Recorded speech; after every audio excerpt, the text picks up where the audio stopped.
8.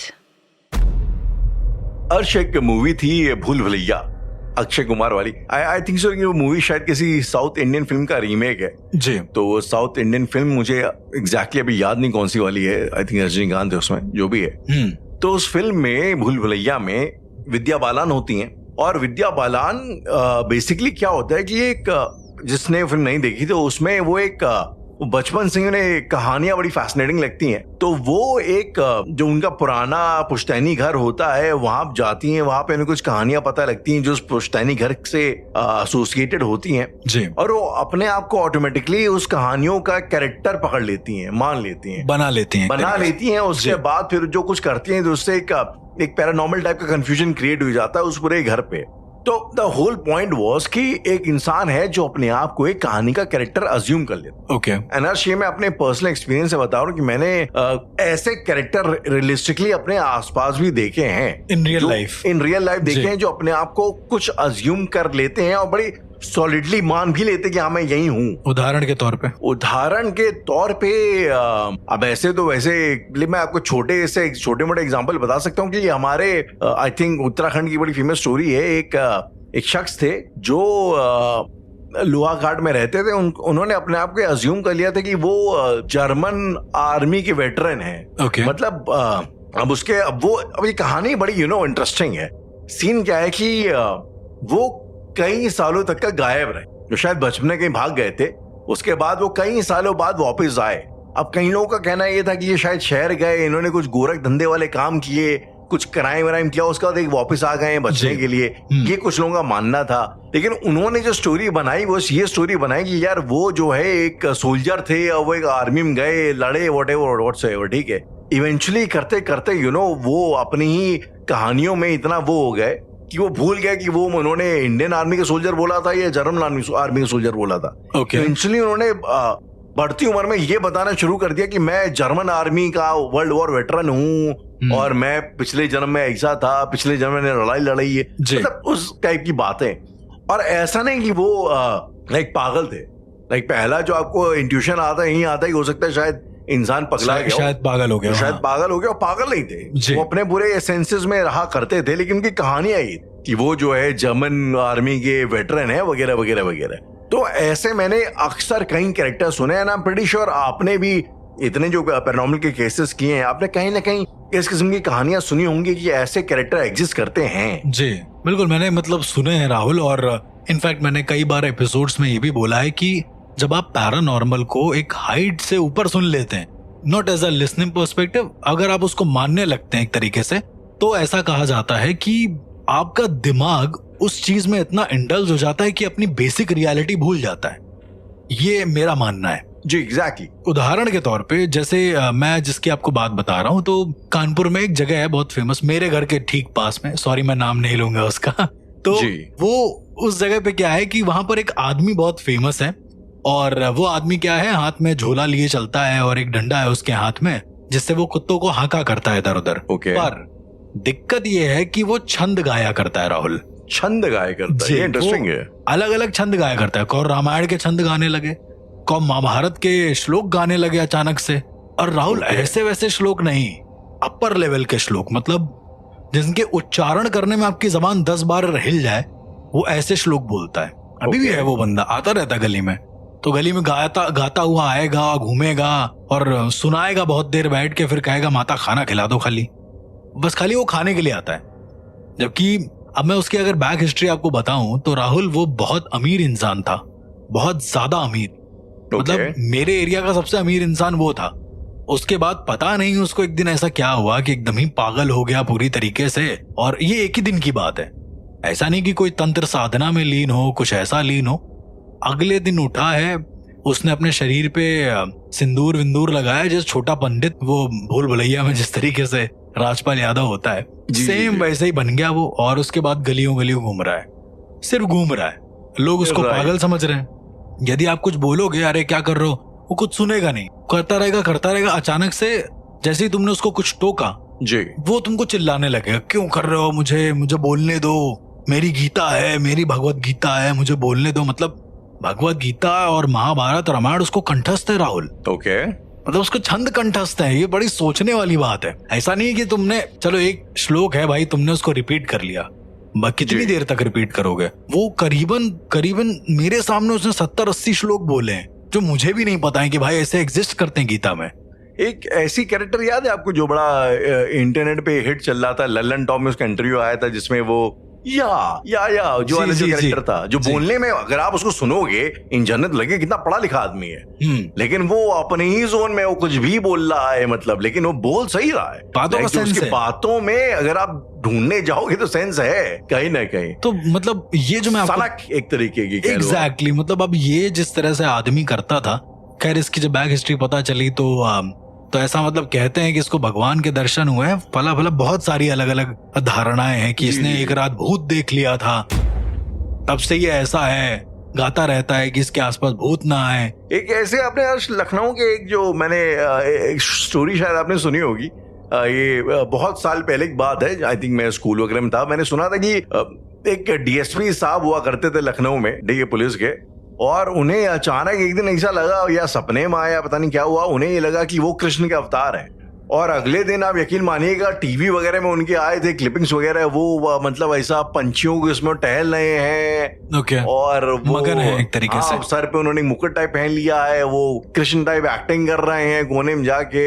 आप ये आप सनक कह लो, या आप एक मेंटल इम्बैलेंस कह लो, या वाकई में अगर आप बिलीवर हो, जैसे काफी लोग बिलीवर रहते ही भी उनके, तो नहीं बात शायद मान भी ली थी कि हाँ वो हो सकता है। ये अच्छा सर, ये हम लोगों जो है ना ये काफी सुना है कि ये अर्श सत्य साईं बाबा फॉर एग्जाम्पल, जिनको लोग कहते हैं कि शिरडी के साईं बाबा के वो अवतार थे दूसरे वाले, या और भी कई ऐसे कैरेक्टर्स हैं जिनको लोग कहा। अब जो नीम करौली बाबा है कैची मंदिर वाले, मैं उनका बहुत बड़ा भक्त हूँ।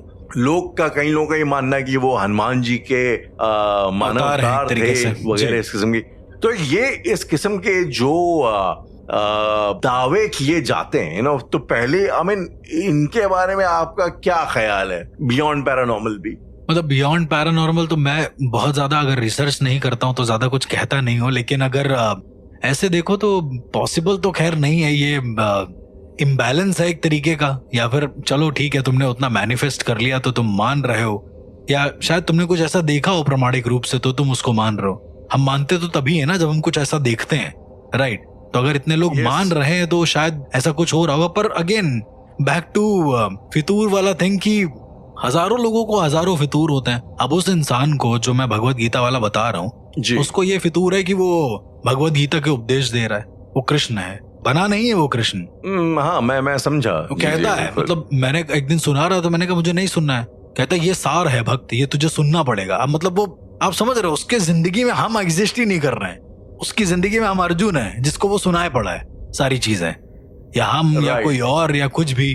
अब वो अम्मा को एक दिन गांधारी गांधारी बोल रहा था, तो मतलब there is a certain possibility कि उसकी कॉन्शियसनेस वहां पहुंच तो गई है, लेकिन फिर वो अपनी रियलिटी में वापस नहीं आ पा रहा है। जैसे आपने भूल भुलैया वाला बताया कि भाई वो विद्या बालन जो थी वो उस जोन में तो चली गई है, लेकिन उस जोन में इतना इंडल्ज हो गई है उसकी कॉन्शियसनेस कि वो अपनी रियल कॉन्शियसनेस को भूल गई है। एक तरीके से याद दिलाने पे शायद याद आए। पर आश अब ये तो अगर मैं थोड़ा सा पैरानॉर्मल या नॉर्मल से हटके अगर मैं बात करूं तो ये मेरा खुद का ओपिनियन है। हम कौन होते हैं ये फैसला करने वाले यार कि किसी के लिए रियल या अनरियल क्या है। मैं एग्जांपल देके कहना चाहूंगा अर्श की, अक्सर क्या होता है आपने नोटिस किया होगा कि जब लोग इंसान नशे में होते हैं, दारू और नशे में जब आ जाते हैं तो अचानक से वो बहुत ज्यादा वो लविंग हो जाएंगे, अचानक से तू मेरा भाई है, चेंज हो जाएगा। हाँ इधर उधर पप्पियां चल रही हैं, तो नेचर अचानक से इंसान का, जो इंसान बड़ा दबा हुआ सा रहता है, जो बहुत अंडर कॉन्फिडेंट होता है, वो अचानक से शेर बन जाता है, वो अचानक से उसकी आवाज बुलंदियां अलग हो जाती हैं, उसको अच्छा महसूस हो रहा होता है जी। तो अब यार वो भी वही इंसान है, द इंसान तो सेम ही है। तो आप इसको क्या बोलना चाहेंगे कि रियल कौन है, और अगर रियलिटी में जिसको आपको लगता है कि फेक है, अगर अगला बेटर महसूस कर रहा है तो हम उसको कौन होते हैं मना करने वाले। अनदर एग्जाम्पल अगर मैं आपसे बोलूं कि जो ये स्टटरिंग वाले जो पेशेंट्स होते हैं, जो लोग जो हकलाते हैं, जो स्टटर करते हैं, अक्सर ये देखा गया कि इस किस्म के लोग जब पहले होता ना कि वो कान में अगर उनकी म्यूजिक लगा दो, अगर वो अपनी आवाज खुद ना सुने और उनसे बातचीत करवाई जाए तो उनकी आवाज नॉर्मल निकलती, अगर ऐसे लोग नशे में आ जाएं या कुछ ऐसा हो कि उनको वो बेखौफ होके बोले तो उनकी आवाज सही हो जाती है, लेकिन अगर वो होश में बात करते हैं तो उन्हें होश में बोलने में वो ऑब्जेक्शन, मतलब एक वो होता है, हिचक होती है और उस हिचक में ही जो है हकलाहट निकलती है। तो मतलब कि मुझे ये चीज ना अक्सर बड़ी, जब मैंने थिएटर किया और जब मैं थिएटर में जब मैं खुद एक्टिंग करता था तो मैंने ये चीज को महसूस किया। हर्ष, आई एम प्रीटी श्योर आपने भी किया होगा कि जब आप एक्टिंग करते हैं तो आप एक अलग ही बन जाते हैं और वो जो उस टाइम में निकलता है वो बड़ा धारा प्रवाह होता है, वो एकदम स्मूथली निकल रहा होता है। लेकिन जब आप रियलिटी में होते हैं, सो कॉल्ड रियलिटी में, आप बड़ा सोच समझ के बात कर रहे होते हैं, आप बड़ा उसको कुछ चीज छुपा करके, कुछ चीज वो करके आप बातचीत कर रहे होते हैं जो आपको पता है कि that's not the real you. बिल्कुल। तो इस पर्सपेक्टिव से अगर मैं आपसे पूछूं कि यार फिर मतलब what is real and what's not really real, तो आप इस पे लाइक क्या कहना चाहोगे? अगेन मतलब पैरानॉर्मली भी रियल और फेक वाला जो कॉन्सेप्ट है वो मुझे भी थोड़ा बहुत डाइसी वाला लगता है, जिस तरह से सही और गलत वाला कॉन्सेप्ट है कि शायद मेरा सही तुम्हारे लिए गलत हो या तुम्हारा गलत मेरे लिए बहुत सही हो, ये भी पॉसिबिलिटी है। हाँ जी, सेम वही चीज रियलिटी और फिक्शन वाला सिनेरियो मुझे लगता है। क्या पता तुम जो फिक्शन कह रहे हो वो किसी और की रियलिटी हो, ये भी पॉसिबिलिटी है। और क्या पता हम जो फिक्शन जी रहे हैं वो भाई मेरी अपनी खुद की रियलिटी हो, बट हम डिनाई कर रहे हैं, हमारी रियलिटी कुछ और ही है एक तरीके से। जैसे उदाहरण के तौर पे अभी जो मैंने आपको बात बताई कि वो जो इंसान था, there is nothing paranormal in that, वो बस केवल भगवत गीता चैंट कर रहा था, वो बोले जा रहा था, तो वो शायद हमारे लिए फिक्शन है, आप समझ रहे हैं, या लिसनर्स के लिए वो फिक्शन होगा कि अरे क्या पागल है वो, हाउ डू यू डिसाइड कि वो पागल है?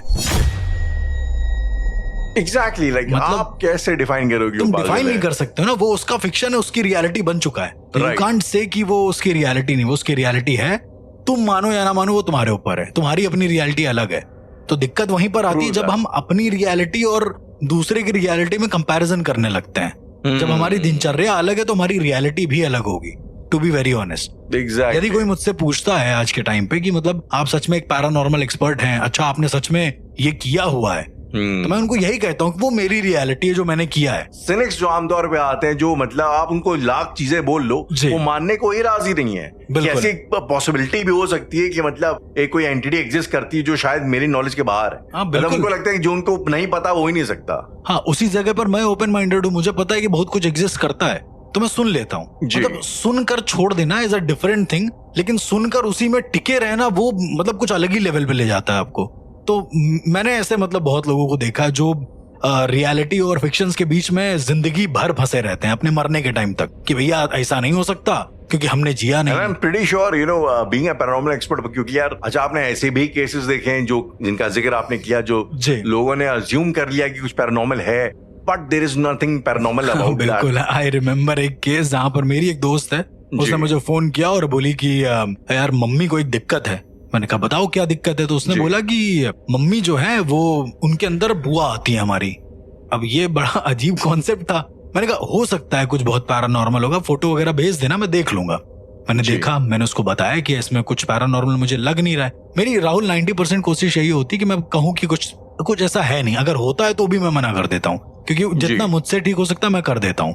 तो उसने बोला कि नहीं मुझे सच बताओ, मैं तुम्हारी मम्मी से बात कराना चाहती हूँ। मैंने कहा करा दो मम्मी से बात, और भी बेटर है क्योंकि उनकी आवाज सुन लेंगे हम। तो मैंने बात करी। अच्छा, बात करते करते अचानक से क्या हुआ, वो नॉर्मल बात कर रही कि हाँ बेटा कैसे हो, ये है। अचानक से उनकी आवाज बदल गई। आवाज बदल गई एज इन भारी हो गई। मॉड्यूलेशन मुझे भी आता है Rahul, to be very honest, ठीक है मुझे भी आता है। I am not endorsing anything, but modulation आता है मुझे बहुत अच्छे से। तो पहले बोलने लगी बेटा कैसे हो, ये सब चीजें। थोड़ी देर बाद जब मैंने पूछा आंटी क्या दिक्कत है, ऐसे पूछ लिया आंटी क्या दिक्कत होती है आपको, अंदर से कैसा लगता है भाई, के हालचाल जानना जरूरी है। तो उन्होंने कहा कि मैं उनकी बुआ हूँ, ये है वो, मतलब इस तरह से बोलने लगी। अरे 2 मिनट के लिए मैं शॉक हो गया। इसलिए नहीं कि वो बुआ बोल नहीं थी, इसलिए कि भूत मुझसे फोन पे बात कर रहा है। अब ये कुछ अलग ही सिनेरियो हो रहा था कि एक भूत मुझसे फोन पे बात कर रहा है। अब वो डर रही है। मेरे फोन पे जो दोस्त है कॉन्फ्रेंस में, कह रही है बुआ माफ कर दो, मुझे माफ कर दो। वो उसका अलग नाटक चल रहा है, अलग कह रही है कि बुआ मुझे माफ कर दो, मैंने ऐसे बात करा दी। अब वो फोन पे कह रही है अब मैं इसकी जान ले लूंगी जिससे मैं बात कर रही हूँ, तू यहाँ रहता है वहां रहता है। तो मैंने ऐसे ही पूछ लिया बताओ मैं कहाँ रहता हूँ। तो थोड़ी देर के लिए आवाज नहीं आई। फिर मैंने पूछा कि आप मुझको मार सकते हो? कह रही मैं खत्म कर दूंगी, मैं ऐसा कर दूंगी वैसा कर दूंगी। तो मैंने कहा आइए फिर इसी बात पे, हम तो घर पे ही हैं। तो बोल रही कहाँ रहते हो? मैंने कहा अरे आप तो भूत हो, आपको तो सब कुछ पता होना चाहिए, मतलब व्हेन यू टॉक टू मैं समवन समझ गया। तुमको सब पता होना चाहिए।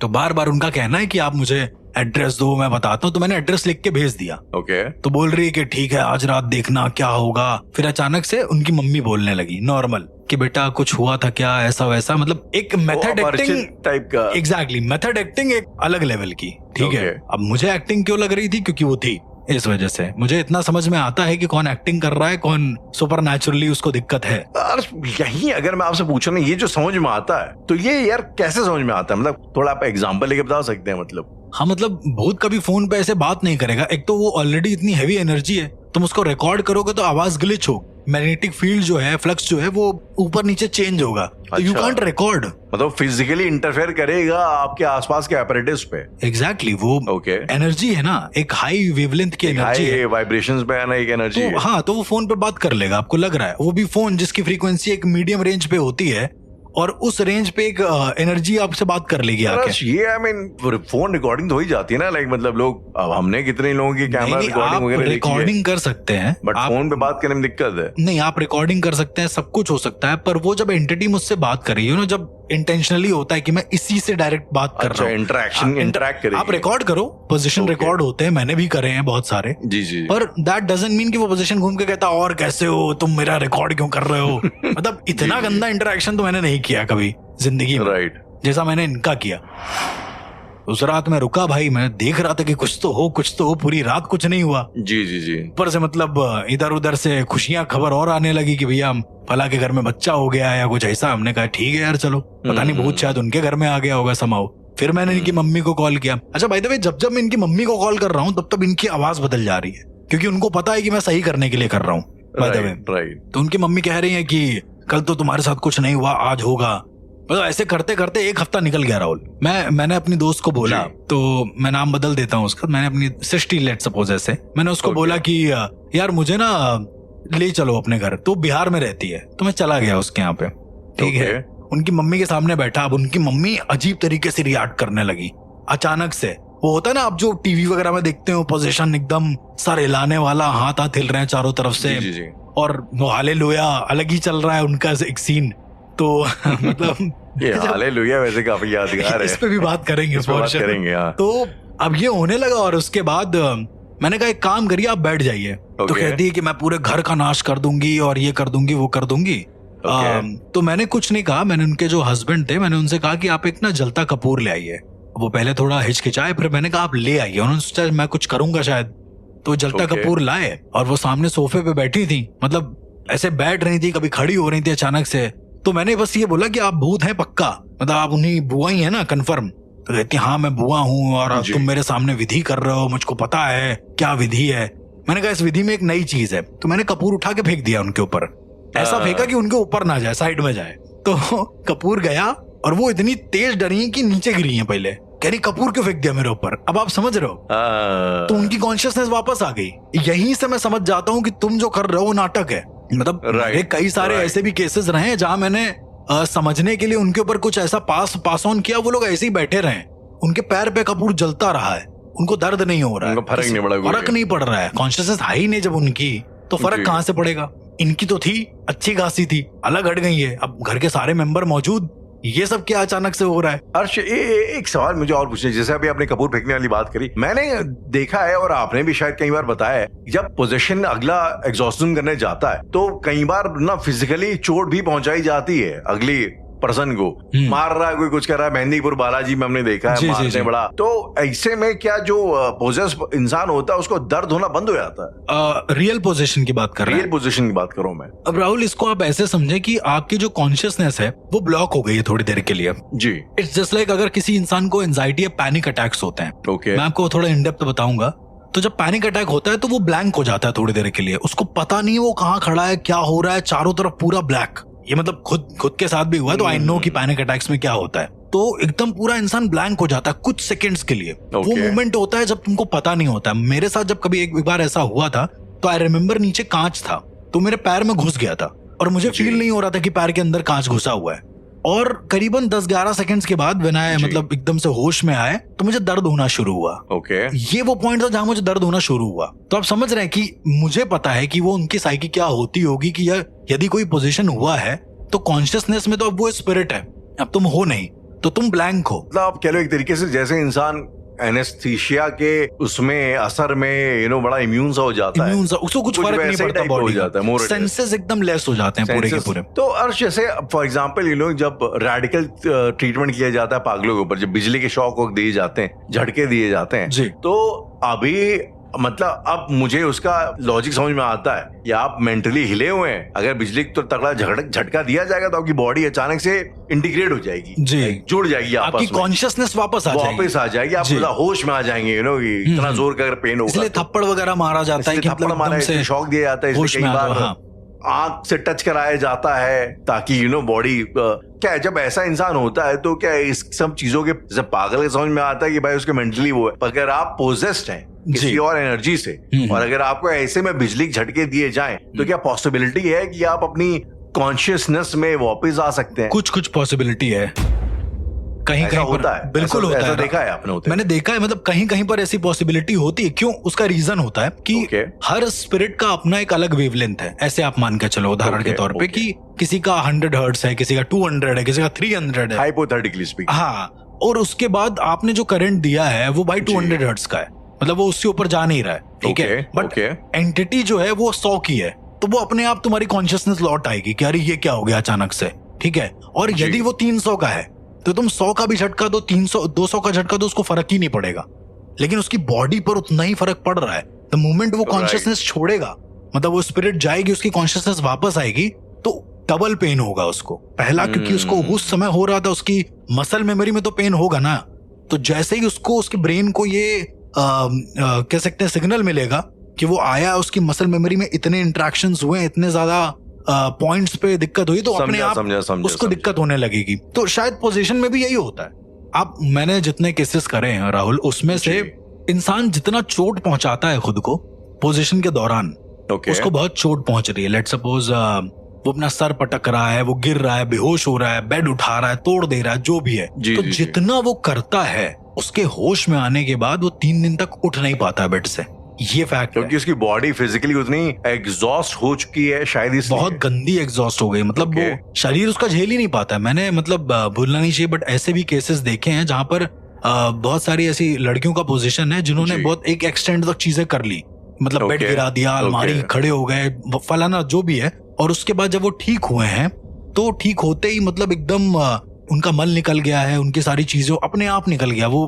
कंट्रोल नहीं कर पाई हैं भाई। जी, मैं समझा, हाँ। उन्होंने 3 दिन तक कुछ नहीं किया, 3 दिन तक वो पोजेस रही। पोजेस हो गया इससे थोड़ी ना कोई, मतलब पोजेस हुई। इवन पोजीशन के अंदर भी मैंने देखा है कॉन्शियसनेस। देखिए, जब हम अपना मल त्याग करते हैं या हम कुछ खाना खाते हैं तो हमारी कॉन्शियसनेस बहुत वर्क करती है, बहुत ज्यादा, कि भाई चबा रहे हैं, अंदर जाएगा, घोटेंगे, फिर वो पूरा का पूरा प्रोसेस वर्क करता है और मल त्याग तक पूरा। लेकिन जब इंसान कोई पोजेस होता है तो वो उस समय उस पर भी ध्यान नहीं देता है। आपने कई सारे ऐसे केसेस देखे होंगे टीवी में या फिर कैसे मूवी में कि वो इवन इन शैतान मूवी देखो, खड़े खड़े उसने वॉशरूम कर दी, उसको कुछ फर्क नहीं, उसको पता नहीं, क्योंकि वो वशीकरण में थी, वो पूरा वश में थी, ठीक है। इस तरह से बहुत सारे ऐसे केसेस हैं जहां मल त्याग कर देता है इंसान, खड़े खड़े उसको कोई फर्क नहीं पड़ता है, और चले रहता है वैसे का वैसा ही। अर्श, जो आपने भी एक चीज बोली कि आपने कई बार देखा है कि कि जो पोजेस हुआ इंसान है वो सामान उठाई दे रहा है, बेड उठा दे रहा है या जो भी है, तो क्या ये एक रियलिटी है कि जब इंसान पोजेस होता है तो उसकी फिजिकल पावर, ताकत बहुत ज्यादा बढ़ जाती है? आई मीन 2-3 लोग देखा हम लोगों ने अक्सर पकड़ने की कोशिश करते हैं, पतली दुबली लड़कियों को जो पोजेस हो चुकी हैं, उसके बावजूद उसको कंट्रोल कर पाना बड़ा मुश्किल हो जाता है वो। जी, तो अभी रिसेंट वाले केस में भी यही हुआ था मेरे, जो आजमगढ़ वाले केस की बात कर रहे हैं, जो हम लोगों ने देखा था जी। तो हाँ, उस केस में भी मतलब वो जो थी वो जो आपके भाई को फेंक दे रही थी या धक्का, तो बेसिकली क्या इज इट अ रियलिटी कि जब इंसान पोजेस होता है तो उसके अंदर की पावर बढ़ जाती है? अब राहुल, ये वही वाला हाल है कि पावर बढ़ती नहीं है। दरअसल हम अपनी जिंदगी में अपने ब्रेन का 2% ही यूज करते हैं, ये तो हम सबको पता है। और जाहिर सी बात है कि हम अपनी बॉडी का भी बहुत कम यूज कर पाते हैं, क्योंकि जितना ब्रेन उतनी बॉडी यूज होगी, सिंपल सी बात है, उतनी ही मसल मेमोरी भी यूज होगी। तो एक्चुअल में जो पावर होती है वो हमारी उतनी ही होती है राहुल। एक एक्सटेंट तक होती है उतनी पावर, बट हम कभी जी। एक्सप्लोर नहीं कर पाते अपनी बॉडी को। मेरा ये मानना है पावर होती है, हम सबके अंदर होती है। जब डर लगता है तो पावर अपने आप आ जाती आ है। जाती है, बात तो सही ये है। वही वाला सीन है कि भाई हम लोग अपनी आम जिंदगी में हमारी बॉडी को उतना ही चाहिए, मतलब हमारी बॉडी 0.1% पे खुश है, वो 100% जाती ही नहीं है, इसलिए सही बात। कि आगे बढ़ना ही नहीं है। अब उदाहरण के तौर पे आप एक्सरसाइज कर रहे हैं और एक्सरसाइज करने के बाद एकदम मतलब एक साल निकल गए, एक साल के बाद आपसे कोई मिला और आपने पूरा डंबल को ऐसे उठा लिया, इंसान तो कहेगा अरे ये तो सुपर नेचुरल हो गया यार, ये तो एक डंबल उठाने में गिर जाता था, ये क्या अभ्यास। तो बात ये है हमारे बॉडी अभी उतना अभ्यास हमने करा नहीं है। जो ऋषि यौगिक जो करते आए हैं, जी जी जी, जो ठंड में बैठते हैं ग्लेशियर्स पे, उनको जरा सा भी फर्क नहीं पड़ता है राहुल, मेरे हिसाब से। Exactly exactly. अब आप इसको क्या कहेंगे राहुल? उन्होंने अपनी बॉडी को इस तरीके से अभ्यास कर लिया है, बना लिया है, जो शायद हम लोग नहीं कर पाए अभी तक। शायद मुझे कभी कभी ऐसा लगता है हर्ष कि हम लोग जो है ना अपनी बॉडी को, अपने सिस्टम को बहुत ज्यादा अंडर एस्टिमेट करके चलते हैं। बिल्कुल, मुझे ऐसा लगता है कि शायद हमारा सिस्टम बहुत ज्यादा केपेबल है, उस फुल थ्रॉटल में हम लोग शायद उसका इस्तेमाल करते नहीं है। और तभी शायद ये कहा गया है कि आप अपने ब्रेन का सिर्फ 2% या समथिंग % आप यूज करते हैं। एग्जैक्टली, उससे ज्यादा आप यूज भी नहीं कर पाते। उससे ज्यादा आप यूज भी नहीं कर सकते। और शायद यही मुझे ऐसा लगता है कि फर्क है एक फितूर जो लोग सोचते हैं उस जी। फितूर में और जो सच्चाई होती है उस रियलिटी रियलिटी में।